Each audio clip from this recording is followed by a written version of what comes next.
I love home economics because I was teaching textiles and my class was the first block of the day. I had a parent say to me once, I love that my daughter gets to start the day with something that she gets to be creative, something that calms her, and something that gets her ready for the day. And I love that about home economics is that you have something tangible in the end.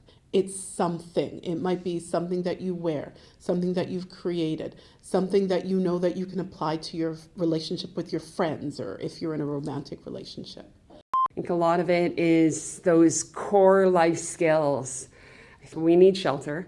We need to be able to feed ourselves. We need to be able to dress ourselves. See, that is why home ec exists. Because there's so much core foundation that goes on within that space of knowing how we interact with the world, how do we sustain ourselves, which is exciting.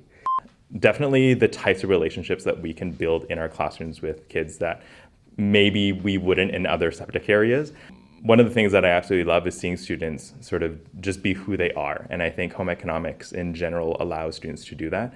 It feels like home a lot of the times.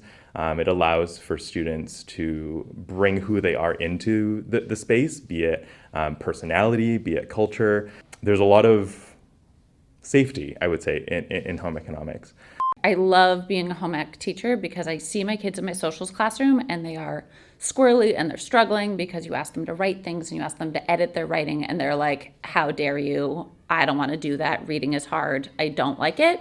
Versus you take them into a home ec room and you say, hey, that seam is real crooked and your butt's going to look weird.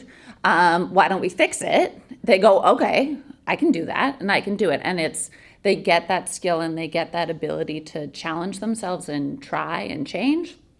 Again, I get to do what I love to do every single day and to learn what I want to do. Pro D for home economists is some of the most fun stuff that you get to do. And you also get to do it with people who are as passionate as you are. And I think that's another big thing for me is the world of home economics in teaching especially has some amazing people who you learn from just being in the room with them.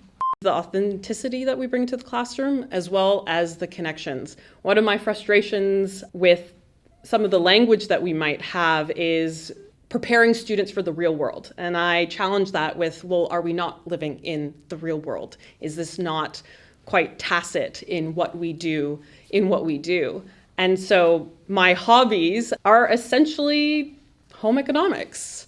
A lot of people say home economics is old-fashioned. How clothing yourself, how feeding yourself, how creating a home for yourself and those that you love, how anything to do with making everyday decisions is old-fashioned. And I'm still waiting for someone to give me a reason about why that's the case. We're not a well-regarded profession by people who don't understand us.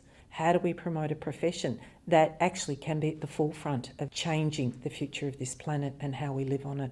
And I think that's a challenge that as a profession we need to take on. Well, this was not the path I set up for myself.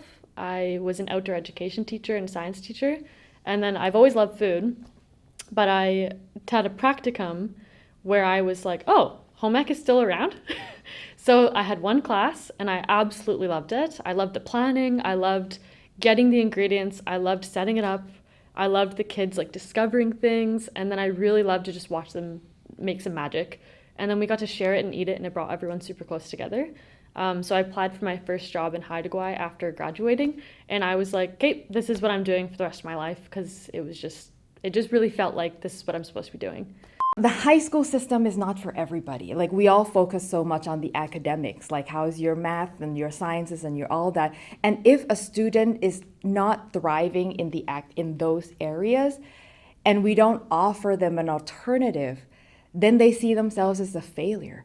But when a school offers things like textiles, cooking, even things like woodworking and electricals and all of those hands-on things, those kids who are failing in the academics may find that, oh my gosh, I'm really good at all these hands-on things. And suddenly we change their self-perception from somebody who's failing everything to like, you know what, I'm really good at all this hands-on stuff.